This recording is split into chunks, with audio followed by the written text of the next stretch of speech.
Knowles on the News. Susan Knowles.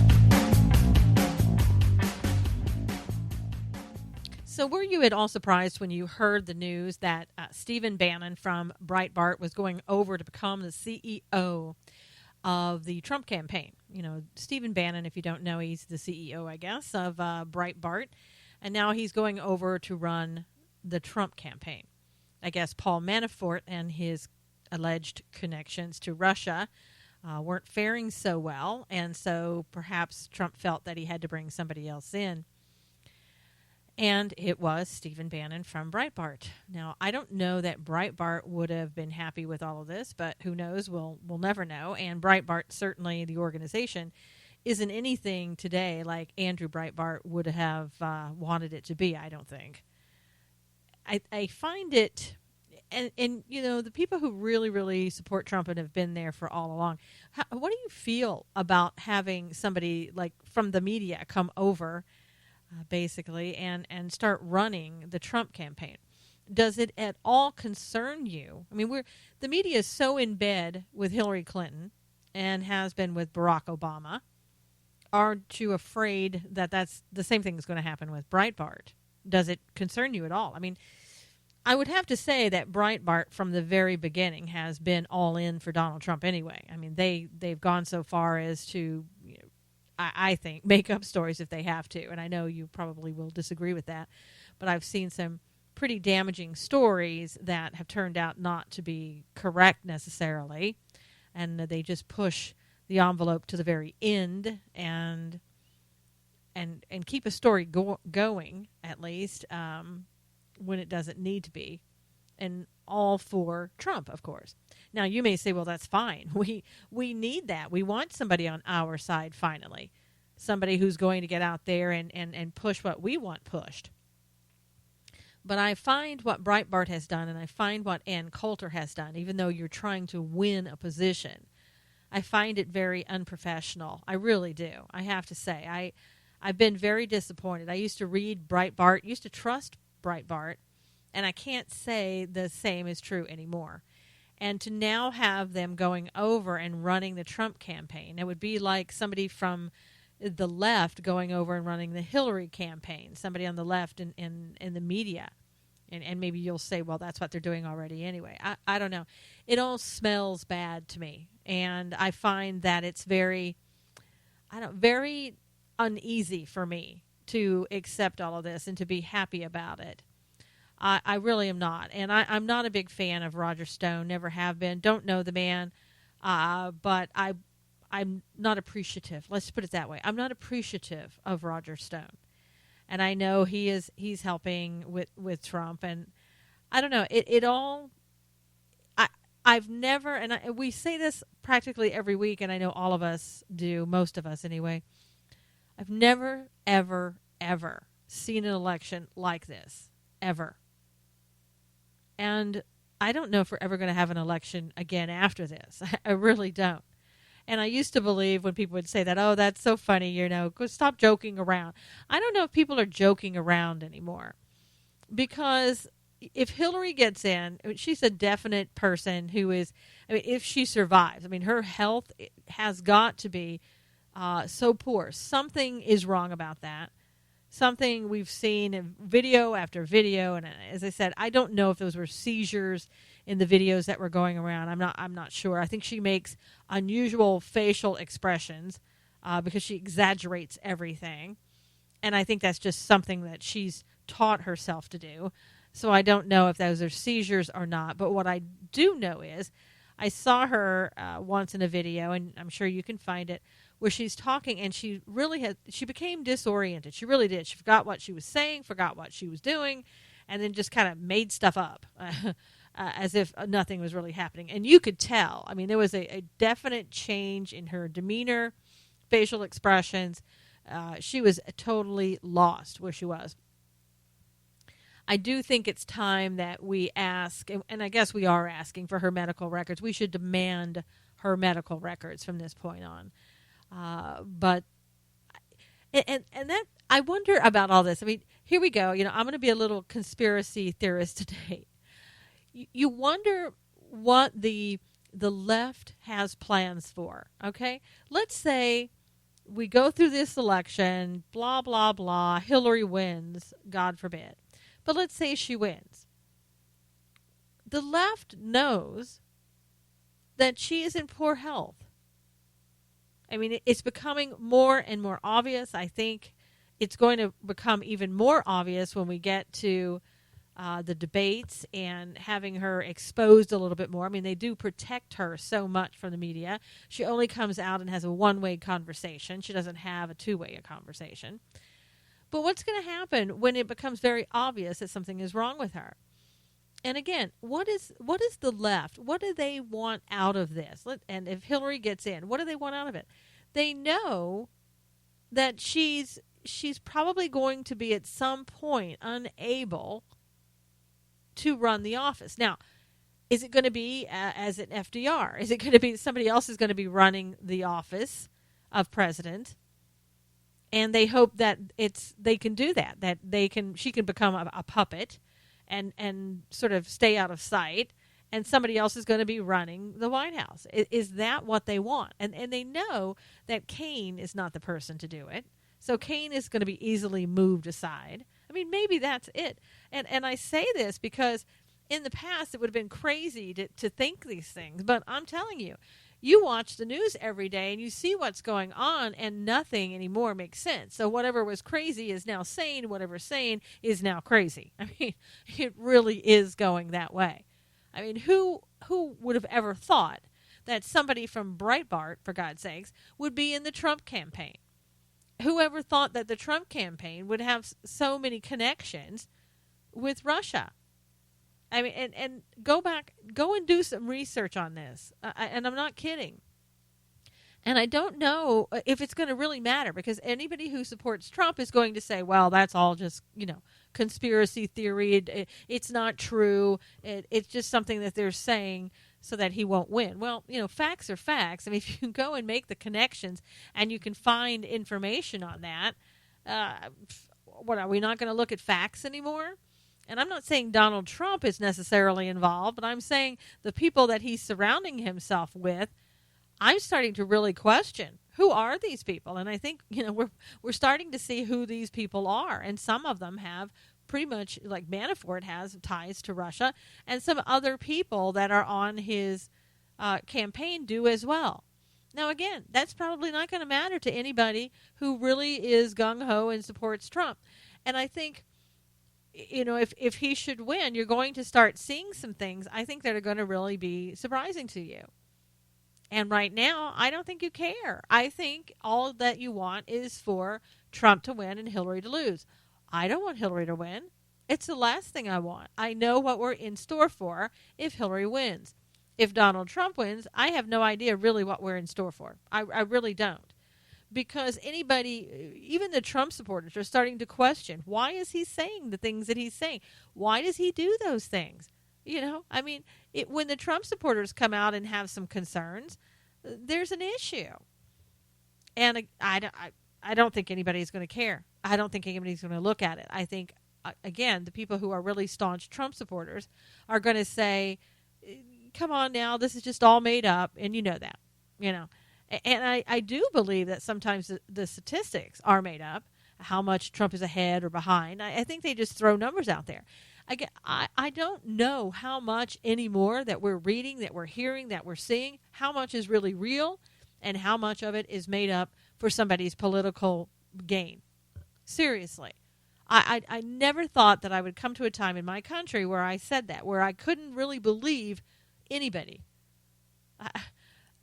I used to, this is years ago, I used to think that Fox News was above board, and you could believe Fox News. I don't trust Fox News now any more than I trust CNN. I really don't. And with Roger Ailes now joining the Trump campaign, this guy who's been accused of sexual assault and I don't know about assault, but harassment. What's going to happen? I mean, who would surround themselves with people like that? And you're saying, well, that hasn't been proven. I get that. But just the allegations are enough to say, you know what? Maybe we should take a pass at this point.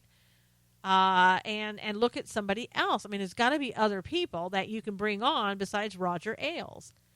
And if you're trying to get the female vote, I mean, Hillary is going to come out there. You don't think she's going to use that against the Trump campaign about look at how much they hate women, and here are these sexual harassment allegations against Roger Ailes, and now you have him on your campaign in a high position or whatever. I mean, it's like Trump sets himself up for these questions. And again, I know that the Trump supporters are saying, well, who cares? We just need to be we do what we want to do and say what we want to say. Well, yeah, I guess that's what you're going to do. And hopefully you can win on that position if that's what you want to do, because I don't know. You've got people on the left who are going to look at that and are going to certainly question what's going on, because it's the look of impropriety. I mean, it really is. It's the same thing is when the DOJ is sitting on the tarmac with Clinton. Maybe nothing really happened there, but it looks bad. And with Trump bringing on people like Roger Ailes, it just looks bad. And that's enough sometimes to win or lose whatever you're trying to go for. And I know everybody, who's a Trump supporter, they really want Donald Trump to win, because you want the Supreme Court justices not to be appointed by Hillary. I get all that. But you've got to tell me somewhere in your heart of hearts that you have questions about what Trump is doing, and you have some concerns about what he's doing. And we've talked about this before. Somebody needs to go to him and say, you just got to stop doing the things that you're doing that set yourself up and get blasted by the left, and then you spend a week talking about it and keeping it in the news, while people who really don't sit around and watch politics all the time, all they do is get a 2-minute clip of something, and they're off and running with it. And the 2-minute clip they get is that Donald Trump makes fun of people and gold star people and handicapped people, on and on and on. That's what they get. And you can't afford to make mistakes like that. Now, I don't know. I think with bringing Breitbart on, Bannon on, I don't know what's going to happen. I don't know if he's going to go back to the point where he was calling people names and just doing whatever he wanted to do. I mean, that's where people got really excited, I suppose. But even the people now, like I said, on the Trump side, they're looking at that and saying, really, should you be talking like that? Should you be doing like that? Maybe we just need to focus on policies and what you're bringing in and all that. I mean, I think if you admit it, you're getting a little nervous as to why he's doing the things that he's doing. Now, again, overall, it may not matter to you. You may say, well, it is what it is. We're going to go with what it is. We're going to go with what we got and hope for the best. And I still think that there are people out there, they're so divided, and Trump has made no effort to bring people back together, saying we don't need them, we don't need the conservatives. And I'm hearing that the military, a lot of the military people now, military voters are questioning Trump as well. It's not looking good in a lot of respects, and that's not even looking at the media and what they're saying. It's just a natural feeling that people get. And I even talk to Trump supporters, they have concerns. And when you get to the people who have been there all along and supported him to the bitter end, and they're starting to have questions, then you have to look at that and say, okay, if now even those people are having questions about what Trump is doing, shouldn't somebody talk to Trump and get him to do things a little differently? And I know immediately some of the Trump supporters think, oh, well, you want him to change. You want him to be like everybody else. No, I just want him to stick to the policies of what he's promising that he can do and talk about that. And if you're going to talk about anybody, talk about Hillary. I mean, he's been fighting everybody except Hillary for the most part. I mean, he's talking about the media and about what the media does. And again, that's something he should have seen coming. The media played him like a fool in the beginning, and they're playing him now. He should have known that these people were not in his pocket. They were all for Hillary all the time. They were just hiding out, making him think, oh, we're for you. Gosh, we're giving you all this free time and we just love you. I mean, and I think he really thought these people really love me and they're going to be there when I need them. The media is already turning on him and they're going to continue to turn on him. It's not going to be anything positive in the media. And Breitbart, Bannon coming over there, I don't know how much of a difference that's going to make. Breitbart has been, as I said, all in for Trump all along, and it really hasn't helped all that much. And Fox News are now, they're now coming out, and they're very much pro-Trump, and Hannity has been from the very beginning. And I don't know how much that's helping, because I think Fox News has lost a lot of credibility. They really have. I mean, from the very beginning, and who they were, I mean, if you look at it in the beginning, they were not pro-Trump, and now all of a sudden they're pro-Trump. So which is it? What are people? What are they standing for anymore? And then Ann Coulter, it's weird. I haven't seen as much about her in talking about Trump. Maybe she still is. I don't know. But all these people, they do this. They talk about Trump, but at the detriment of everyone else. I mean, making up stuff about other people is not the way to go. Instead of being negative against other people, except the candidate you're running against, be positive about what it is that you do. Be positive about what it is that you have to offer to the United States and the American people. That's what I believe he should be doing and should have been doing all along. I mean, you really need to go out there and say, this is what I can do. This is what, my organization, my administration is going to do. And with the help of the American people, we're going to get this done. I don't hear too much of that. I really don't. And to me, it's concerning. And as I said, I'm not sure that the Trump supporters even care or that it even matters. But it matters to a number of us because we're hearing similar things on both sides. And it's sounding too much alike, and it's concerning. And as I said, I don't want Hillary Clinton to win. I know what that would be like. I really don't know what it would be like if Trump won. However, the things that he's saying and has been saying, some of it concerns me. And I as everybody knows, I at one point was for Ted Cruz. I've given up on that. I mean, I'm not holding out any hope against hope that Ted Cruz is coming back. So I'm looking at the candidates we have, and I'm saying, hey, let's make the best of what we have. And I don't think we've seen the best of Donald Trump. Or maybe we have, and that's even more concerning to me.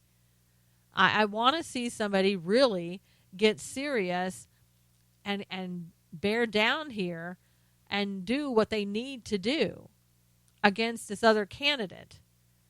And I so far have not seen the people around him helping him do that all that much. And when Manafort came on, I really didn't see any change at all, to be honest with you. I don't know what Manafort has done.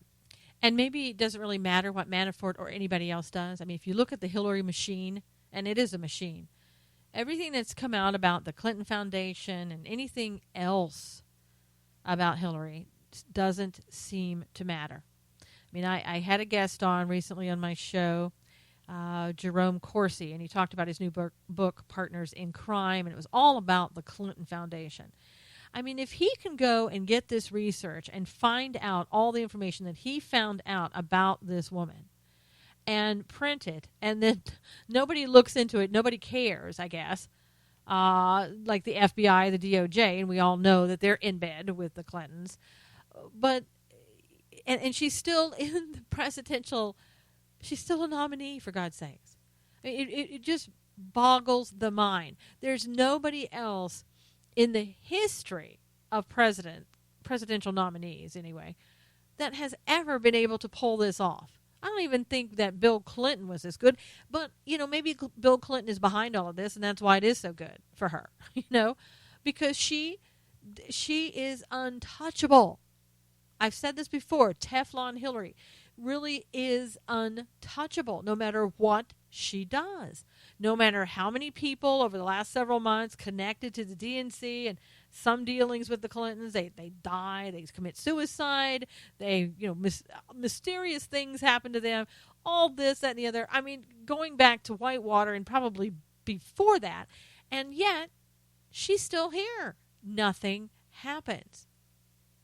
I don't know what it would be that she has to do in order to knock herself out of the running for president. And where we are in society right now, there's probably nothing that she could do that would cause that to happen, because the powers that be, the ones who are in charge of what's going on in this country, and if you think that we're in charge of what's going on in this country, oh, God help you, because we are not.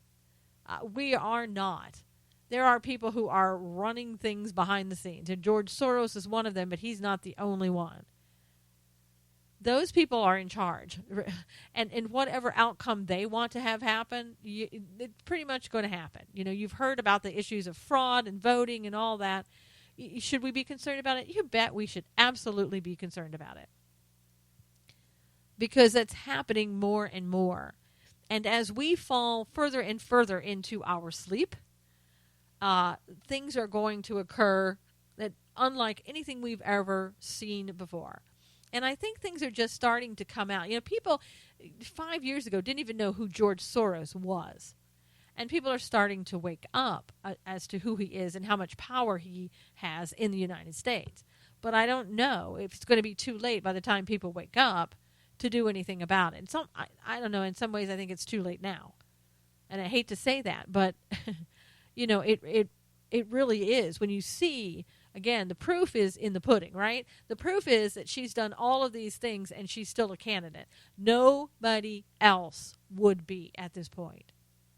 So there is power and control and money behind all of this that, let's face it, none of the other candidates had. And I don't even think, you know, Donald Trump has that type of thing. He really doesn't.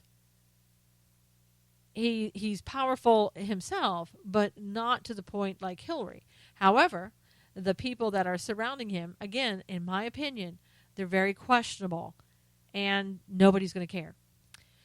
And speaking about things that should cause people concern, let's look again at Black Lives Matter.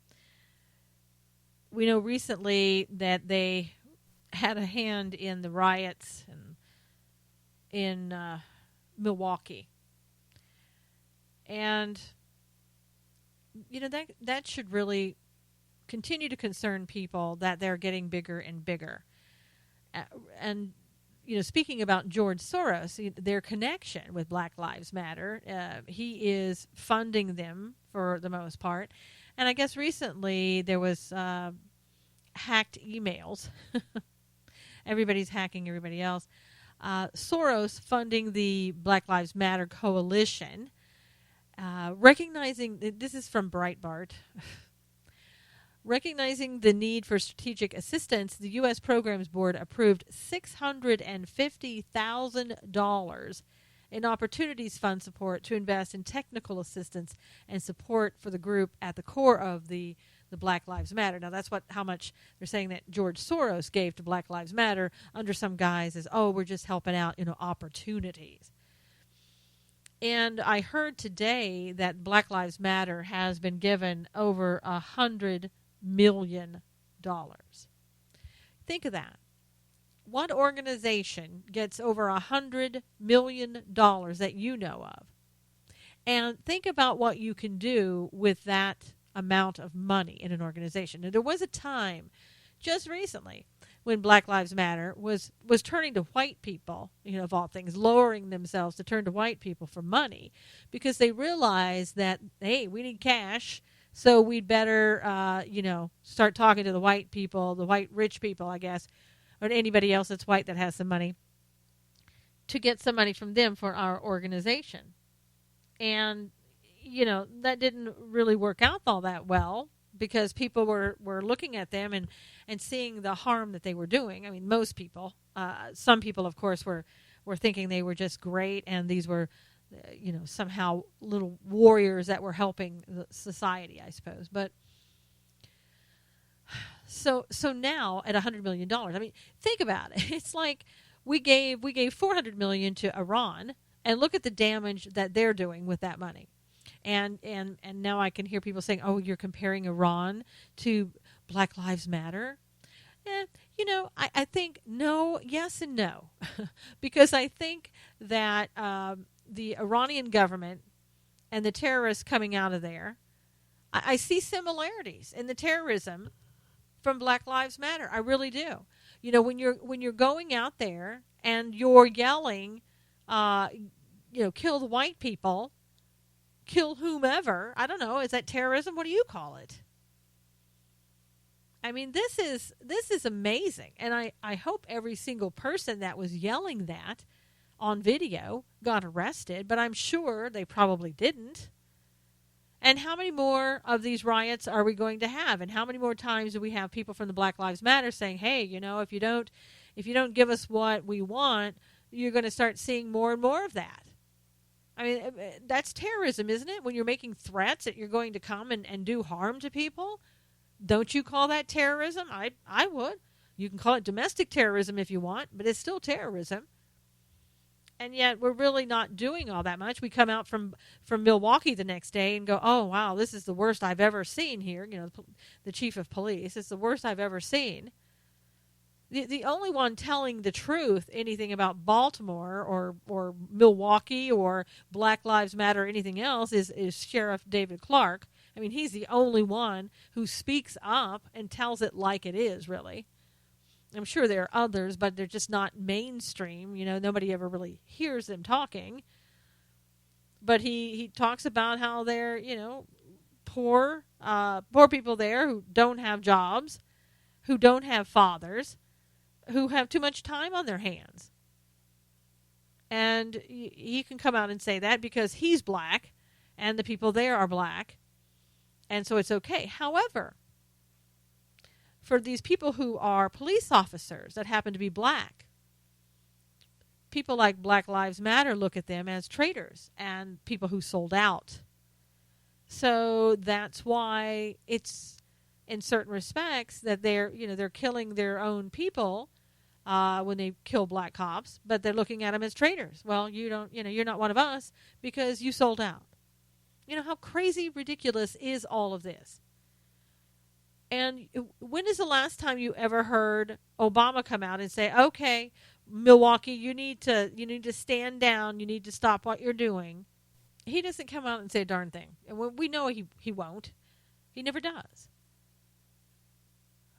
But even during the civil rights era, when there were riots, President Johnson at the time, he came out and said things and tried to stop things and then came out and said what they were going to do and how they were going to stop the riots and give African Americans at that time, their equal rights that they should have had.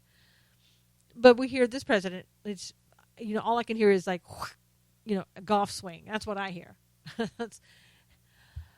So when you're looking at this, we're being set up, and I know everybody knows that. We really are being set up. We're being set up to hate each other.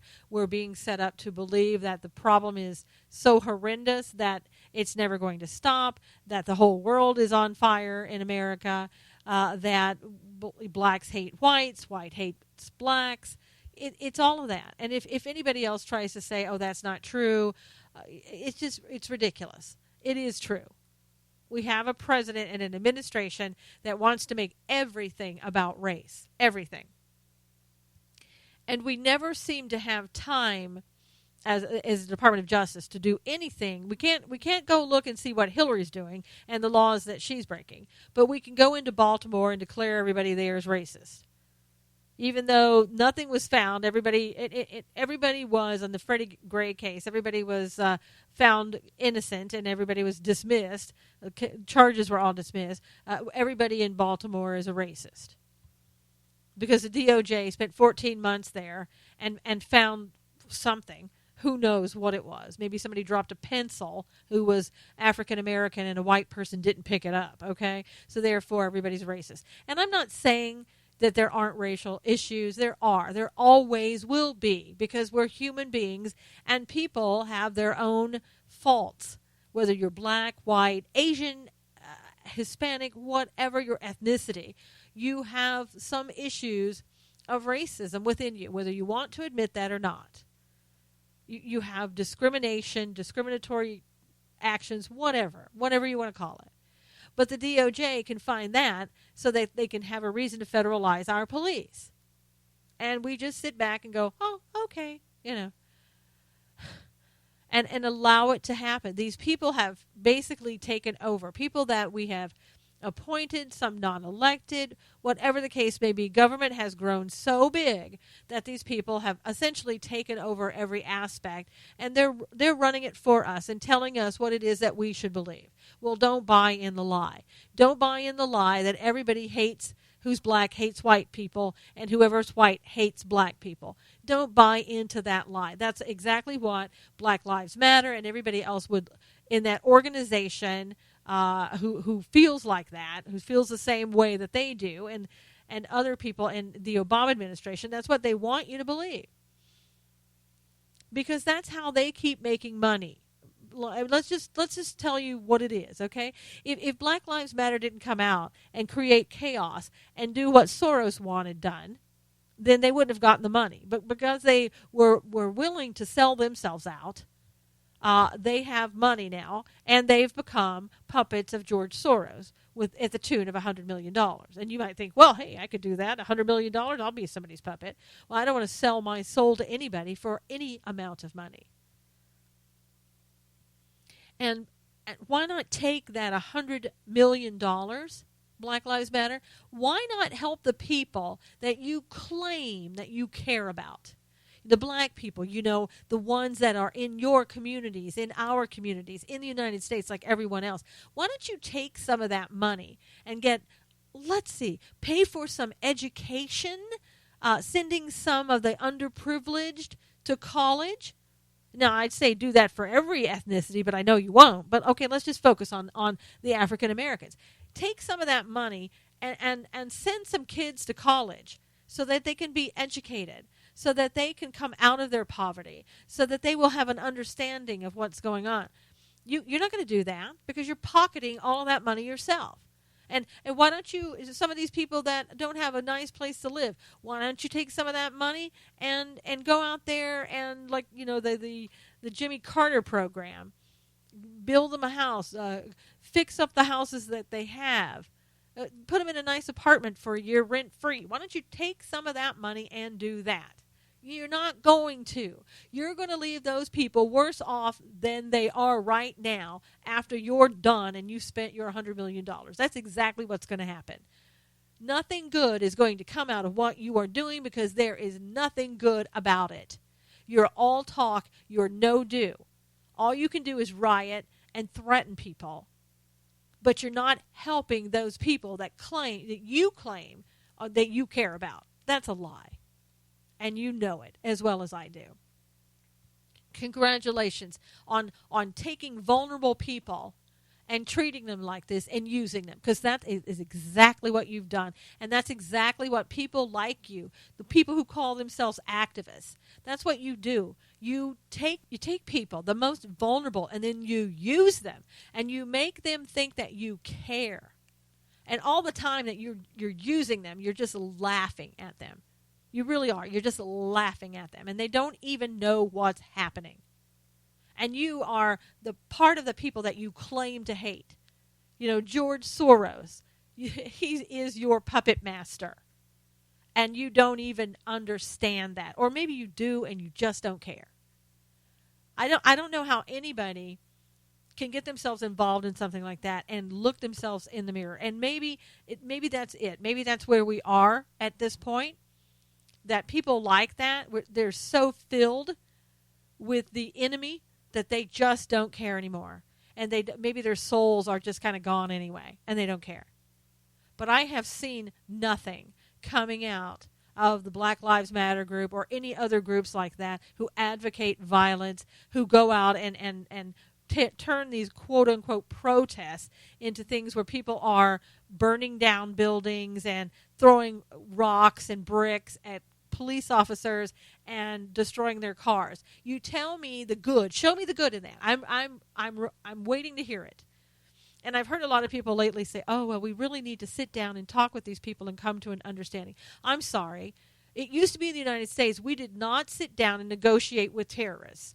And we should not sit down and negotiate with people like this who are threatening us. We just become victims. I don't want to be a victim. You know, if you want to put down your bricks and put down your anger, and I'm all ears. But I'm not going to sit there as your victim and listen to you because I'm forced to, because I'm being threatened. I'm not going to do that. I've lived through a time like that. I really have. I've been there, done that. But I was a child, and I had that happen during the civil rights era in school, and nobody was there to protect us with the hate that was coming our way. I'm not going to do it now. I'm not going to do it now. But if you want to sit down and be reasonable, I am all ears. And I know people say, well, not everybody in the Black Lives Matter organization, well, you know, who are following the Black Lives Matter organization, they're not like those people at the top of Black Lives Matter. Okay, I understand that. But that doesn't give you a pass. If you're in the Black Lives Matter movement and you're one of those people, you need to get out, okay? Because that would be like me saying, well, I'm in the KKK, but I'm not actually at the top, so it's okay, right? No, it's not.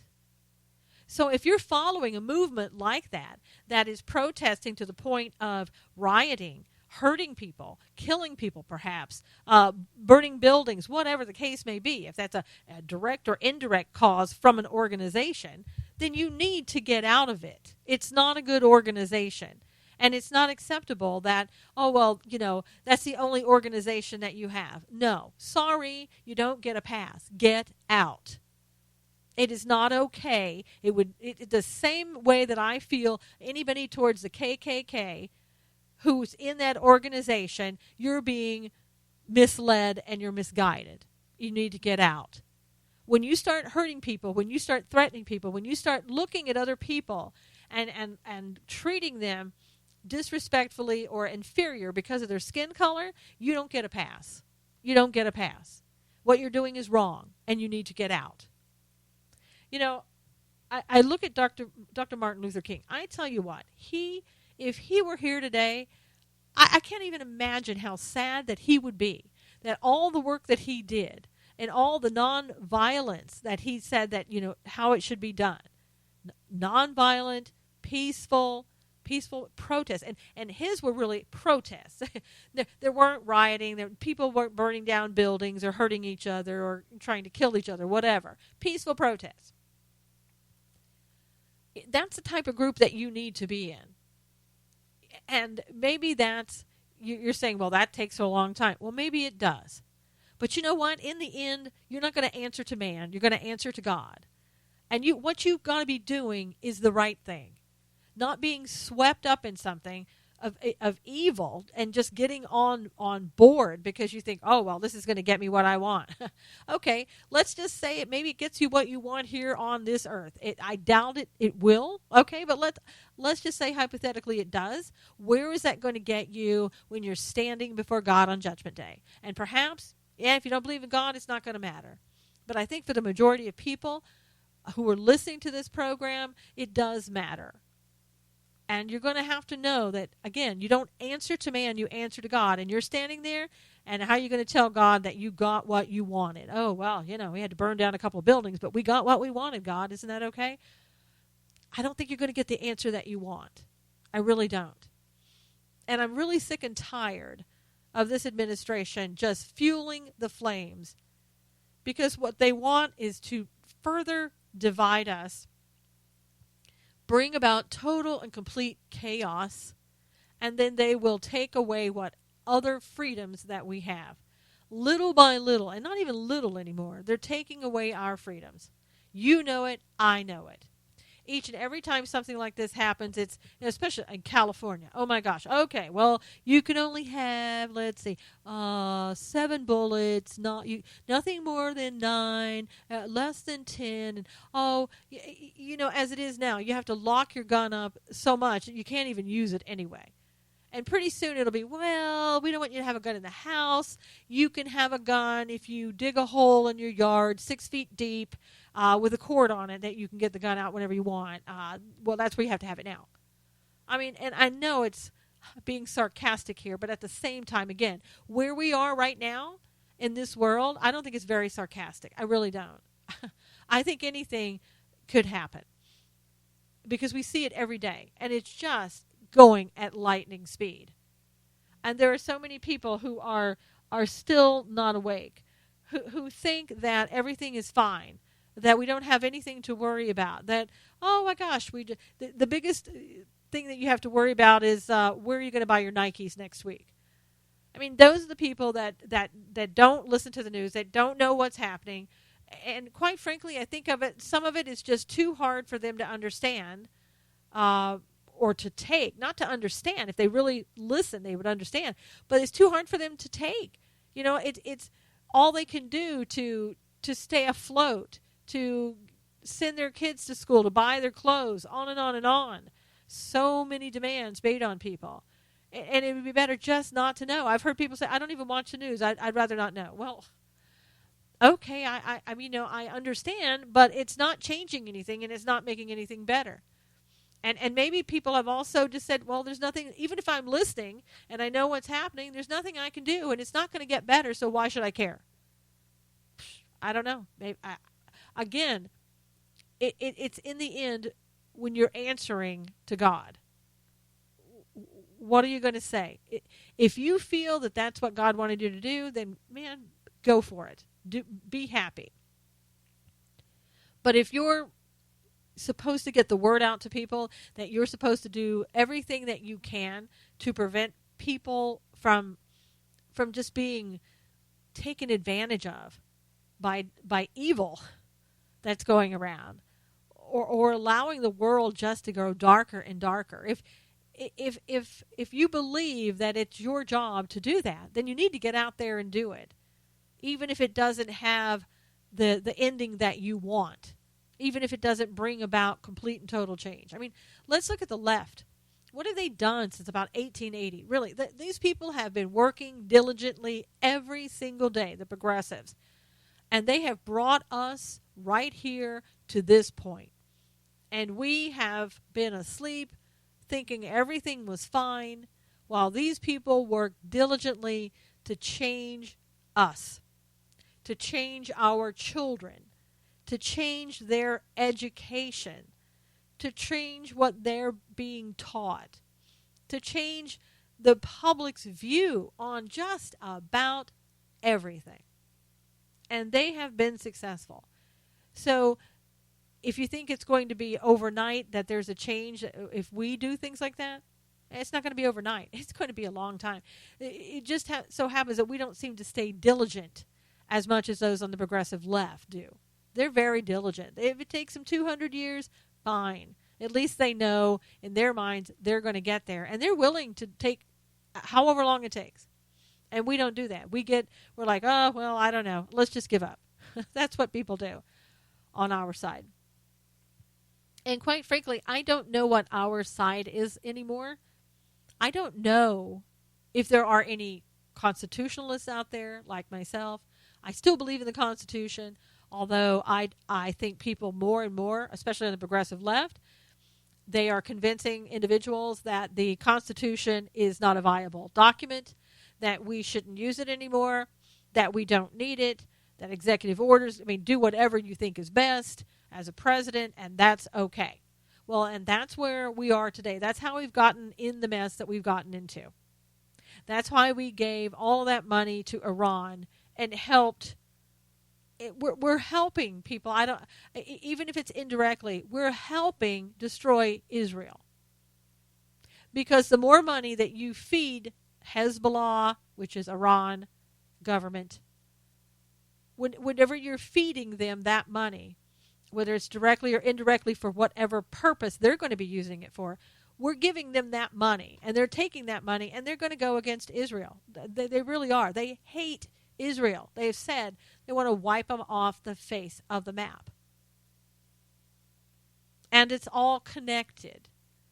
And again, there's so much happening, we can't keep up with all of it. And a lot of people just tune out of life because it's like, well, it's coming anyway. There's nothing I can do, and let's just go to sleep. we're in a mess. We really are in a mess that we've never been in before. And for all of you people that have children and grandchildren, think about what they're going to have to deal with.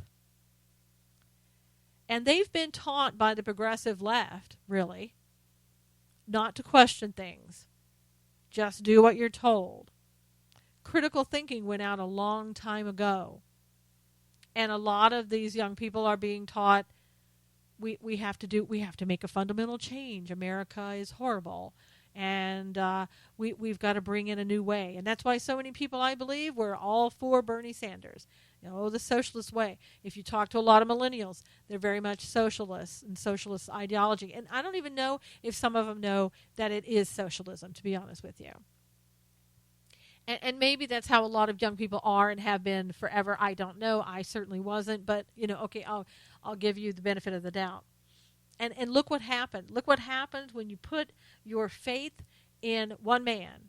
Look what happened. Bernie Sanders sold you out. And he has a new $600,000 home.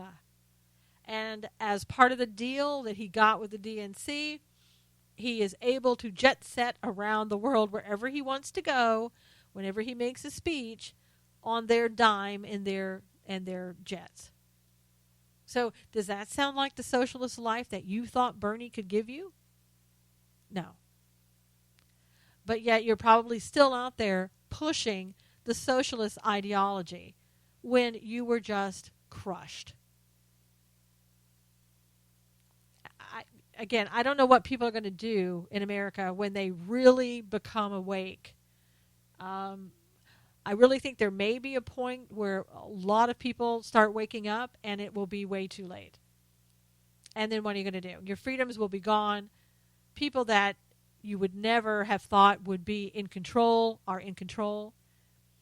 People that you thought would be a voice for a long time won't be a voice anymore. I mean, it's already, we're in a country that we don't even recognize. And if you look back over even the past 6 months to a year, it is so changed that it's not the same place. And it's going to continue to rapidly change. We're just at the beginning. And the next 4 years, if there is really an election, if Hillary even makes it to the election, I mean, again, her health is so bad that it seems like every day, it just total deterioration every day, a little bit more, a little bit more, a little bit more every single day. If we have an election in the next 4 years, I can't even imagine what the United States is going to be like. I really can't. Either candidate gets in, I don't even know what it's going to be like. I can't even fathom. And I don't know. I think that what we're supposed to do is continue to be a voice, to continue to be light, and spread the good word, and to tell people about what's really happening and try to wake people up, whether it helps, whether it turns things around or not. I think it's our responsibility to open people's eyes as to what is really happening. And I think it's imperative that we remember that there are so many things that we know about people. For example, with what the devastation that's taking place in Louisiana, which we're not seeing or hearing a lot about because the election to people is more important than what's happening to our brothers and sisters across the United States.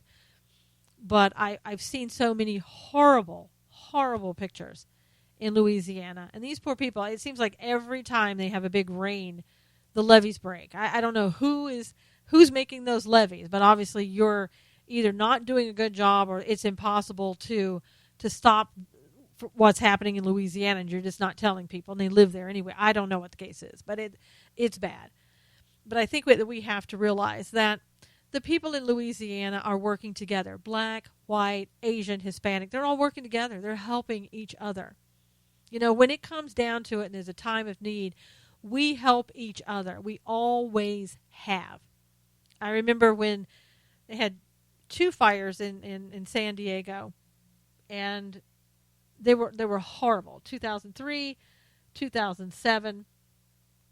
I mean, once the fires occurred, it was like you would look at that in the area, and it was like a bomb hit the area. I mean, you just did not recognize it. Even my own neighborhood, it was just absolutely scary. It looked like, literally, like the bomb had come through and just ripped to shreds all the trees, some of the houses. And those people, a lot of people there lost their homes and around the different parts of the area. It was devastating. But the one thing people did is they pulled together and they helped each other. They really do come together. They put all their differences aside and they help each other. And the people in Louisiana are doing the same thing, but nobody's talking about that. And I saw this man, and really I wish I knew his name. He is a hero. This woman went under the water in her car, and this man went down underwater, grabbed her out of the car, and I don't know how he found her. I really don't. And then went back under and found her small dog.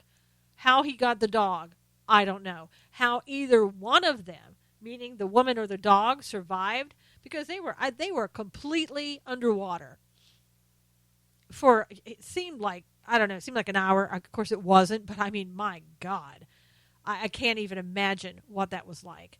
And this man went under and took both of them, dragged them both out of the car to safety. That man is a hero. And I haven't heard a peep about what that man did on any news station. And I've been looking. And I think, I can't remember, I think the man was Asian. The woman looked, so bad at that. I don't know if she was Hispanic, Caucasian, I don't know. But there again, we would want people to say, "Oh my gosh, they hate each other. They're not the same race, so obviously they hate each other." I mean, that would be the word that spread. That would be on every news station every 5 seconds. But we can't show this man, this hero, who saved 2 lives. We don't even talk about him. And right now in San Bernardino, California, 30,000 acres are on fire. It started out as a 2-acre fire yesterday. And 80,000 people have been evacuated. Buildings have been burned. Animals have been evacuated. And I live south of there. And I was going to go up, my husband and I were going to go up and help out with the animals, because we know the animals that have been evacuated, the small animals and then the horses, because we understand what that's like. Because during the fires that we were in, we had to be evacuated, and we were evacuated with our horse and then other people's horses that weren't around. So literally we're taking care of about 6 horses for 5 days, sleeping on hay bales. And people, again, were taking care of each other. We're trying to get food to each other. The restaurants came out, gave food. We were all in an area in Del Mar, which is the Del Mar racetrack. That's where we were. And there were no places to sleep. There were just barns for the horses, thank God. And I remember at the time we had a little bucket, and the horses didn't have anything to drink water out of at the time. And I had to get up every hour on the hour, basically, and offer water to all of the horses, because anybody that has horses knows that if they don't get water, they colic. And if they colic, they could die. And people were just helping out each other as much as they could. And again, when I wanted to go and help out with the evacuations, but the fire was so bad, and I'm sure it's even worse today, that it closed down a major freeway. So there was no way to even get up there. And I'm sure there are people north of there where the animals are that are taking care of them. But again, people pull together. But that's not what you're going to hear on the news. You're not going to hear how wonderful people are and how much they love each other, no matter what color they are. When you get to a point like that, skin color suddenly doesn't seem to matter. And I don't think skin color matters all that much before then. It's just what the media and the administration and the activists, quote unquote, would have you believe, because it keeps them in business. If they keep us apart, they have a job then. If they create chaos, they have a job. And we've just got to quit falling for things like that. Quit believing the lies. Quit allowing them to infiltrate our very being. We have to continue to love each other. We have to continue to understand that we are all in this together, that we're all the same. We really are. And those people who are going around and protesting and rioting and burning things down, no matter what skin color they are, those people are on the fringes. I mean, they really are. They're on the fringes. They're unhappy. They want something they feel they're entitled to, and they've been taught to feel that way. And they're being encouraged to feel that way now by this administration and other people. And again, I don't condone that behavior, and I'm not going to talk to people like that and sit down and have a conversation with them because I don't do that. I don't sit and talk to people who are threatening me. You want to stop threatening me? You want to start acting like a human being? Then I'll have a conversation with you all day long.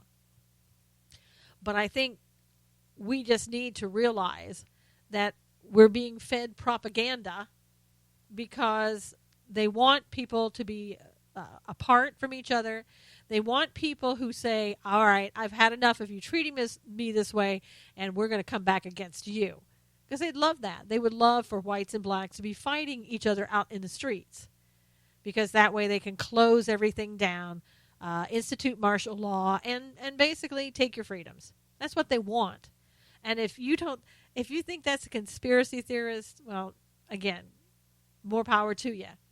But look around. That's what's happening. Turn the TV off, turn the video games off, do some research, and you'll find out that's been happening for quite a while, and it's being ramped up. And every day it's ramped up even more. But there are so many things going on in this country, so many things like what's happening in Louisiana, so many things that are happening right now in California. California has fires in San Bernardino, San Luis Obispo, up past San Francisco, Big Sur. I mean, there are fires all over the place. And there was one in Los Angeles, but I think they got that under control. This was a couple of weeks ago. So, the elections, while they're important, while it's important also what Black Lives Matter are doing and all that, what's really important when it really boils down to it are the people. The people who are godly people for the most part, all of us, who are doing the best that we can, who want to help others, who do help others. That's what's really important, and we've got to keep our focus on that. And again, not be pulled off course and believe the lie and start freaking out about everything that you hear or everybody that you see and thinking that they're the enemy when they're not. I think most of us, when we really sit down and think about it, we know who the enemy is, but sometimes it's hard to believe who the enemy actually is. We don't want to see people that we used to trust be the people that we can no longer trust. We really don't want to be that way. But we have to stay vigilant. We have to continue to do what we do. We have to continue to be the people that we know that we should be. And people who are not going to sell their souls for any amount of money or for any reason. You have to do the right thing, and you have to continue to teach your children to do the right thing and to teach them how to handle what's coming in this world. Because as we all know, things are, in a lot of respects, getting worse because it's planned that way. It really is. And we have to be those people that help pick people up and keep them going and give them encouragement. I thank you so much for being here today. It really is a pleasure to talk to you.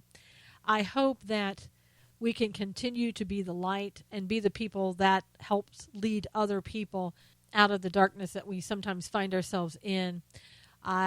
it's been great talking to you. I really hope that you will come back again next week so we can pick another subject and just tackle it together. I thank you so much for who you are. Thank you so much for what you do. Until next time, God bless you. Take care of yourself. Be kind to one another, and I'll see you next week.